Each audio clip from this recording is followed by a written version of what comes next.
A detective realizes the witness is actually the murderer. Imagine this: an experienced investigator, certain that they can separate fact from fiction, finds themselves on the verge of an unbelievable discovery. What happens if the person they've been counting on to solve a horrific crime ends up being the one who committed it? Could you picture the dismay and astonishment as the distinctions between guilt and innocence became less distinct and more hazy than before?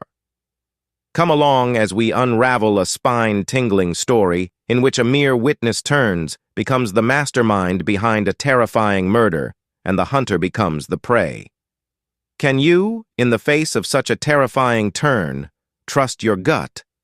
Get yourself for a trip into the depths of the unknown, where the real can be even scarier than the imagined.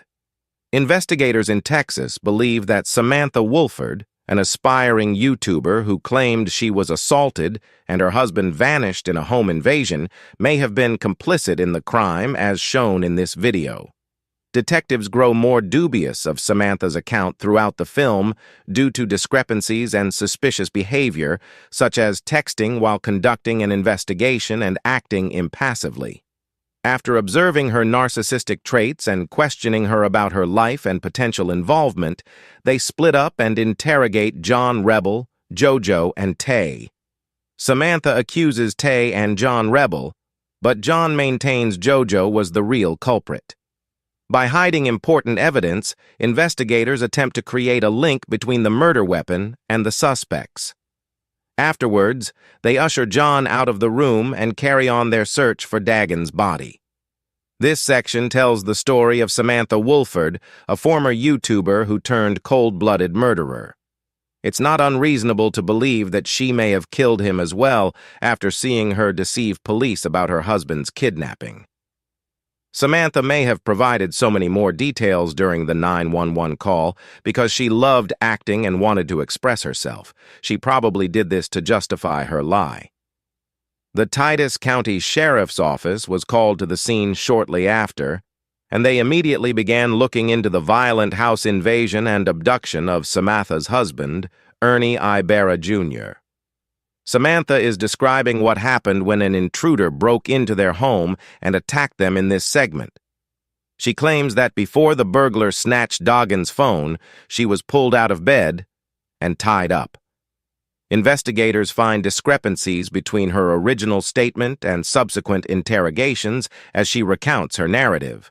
Samantha's actions also seem suspect, such as texting while the probe is underway. Before it's too late, the cops get in touch with Dagan's phone provider right away to find out where the phone is. The last piece of information in the section is that the phone is 0.86 kilometers away from the couple's home.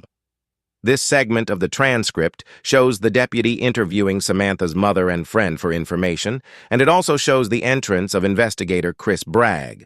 Chris creates a theory of the case, much like the way prosecutors piece together statements and evidence to establish a defendant's guilt, beyond a reasonable doubt. But Samantha starts to provide strange answers, and it seems like she might be lying. For this reason, whenever someone is being questioned, they should ask for legal advice and decline to speak. The Glock gun mentioned at the end of the segment is compared to the one Samantha's husband was carrying when he was attacked. This section describes Samantha's entry into the Titus County Sheriff's Office in Texas, where her peculiar behavior causes suspicions to arise. Samantha acts callous and even places a food order over the phone, all while her husband is missing and has been the victim of a brutal home invasion. She also establishes a possible motive for the attack by bringing up the same individual again, which makes the investigators begin to doubt her veracity. She acts more like a child than an adult mother of 5, constantly changing details of her story, like when she and Dagan went to bed. The detective begins to find contradictions in Samantha's account in this segment. She makes 2 claims that contradict one another, which may be a sign that she is lying. Additionally, Samantha makes a concerted effort to allay any misgivings the investigator may have by asking him to validate her ambient prescription on multiple occasions. Furthermore, even though she claims to have taken a sleeping pill, Her precise memory of what happened seems improbable, and her account of hearing her husband's attackers cut off her clothes doesn't add up. Lastly, Samantha gives investigators permission to inspect her home, but her nonverbal clues contradict her words, which adds to the suspicion. In order to look into a murder case, the police are attempting to get a search warrant in this section for call logs from a suspect's phone. While a search warrant is typically required to get certain kinds of documents, some can be obtained without one. Throughout the interview, Samantha, the suspect, betrays herself by begging the police to believe her account and attempting to refocus the inquiry on someone else.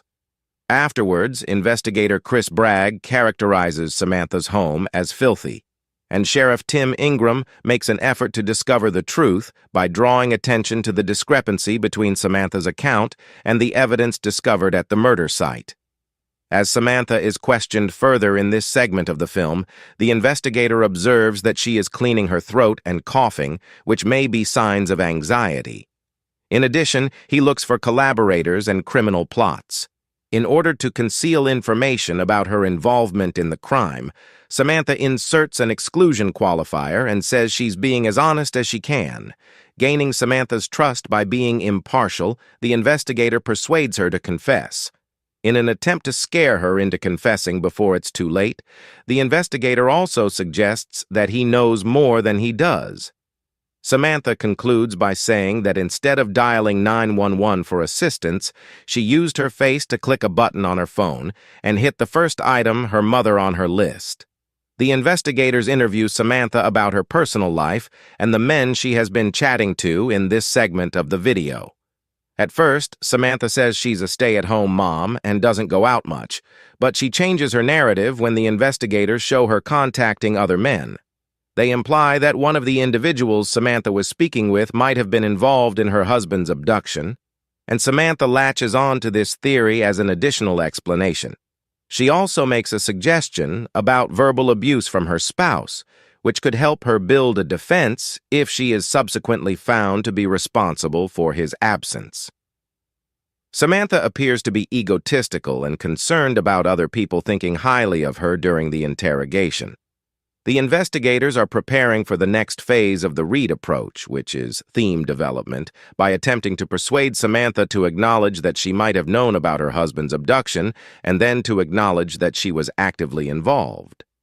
The interrogator gets upset with Samantha in this segment and accuses her of lying, implying that she is aware of the identity of the criminal. This strategy appears to get Samantha to react in the way that is wanted when there is a ton of evidence against the suspect.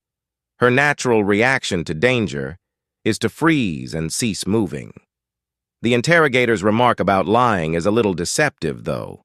As long as the police do not force a confession out of the suspect, they are legally permitted to mislead them.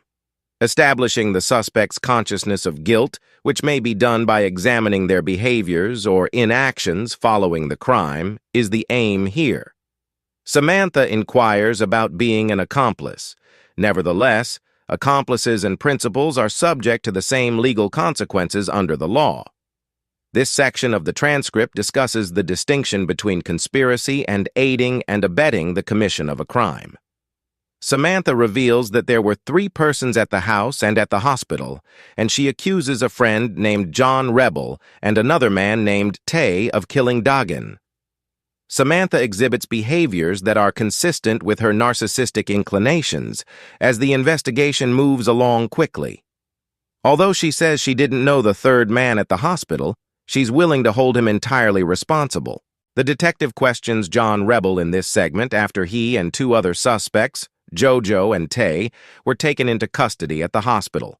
John is at ease and might believe that if he talks to the police, they will accept him or be lenient with him. To get John to confess to his involvement, the detective divides the suspects and assigns the blame to an outsider rather than the suspect. According to John's story from the night before, Jojo was in charge of the plan and had intimidated him into taking the wheel. Duress, though, may serve as a defense. Jojo, who is now clothed in orange prison clothes, is interviewed by the detectives in this segment, and he claims not to have been involved in the crime at all. But in a similar tone to what Samantha told the police, he demands that Doggin provide $20,000 within 5 minutes, if he wants to make things right. Before disclosing a crucial piece of information that would link tangible evidence to one or more suspects, the investigators catch themselves. John may still face criminal prosecution for the murder, even though he said JoJo fired the gun, if there is accomplice culpability or conspiracy to commit murder. John is subsequently led out of the room by the detectives, who now turn their attention to the serious business of finding and recovering Doggin's body.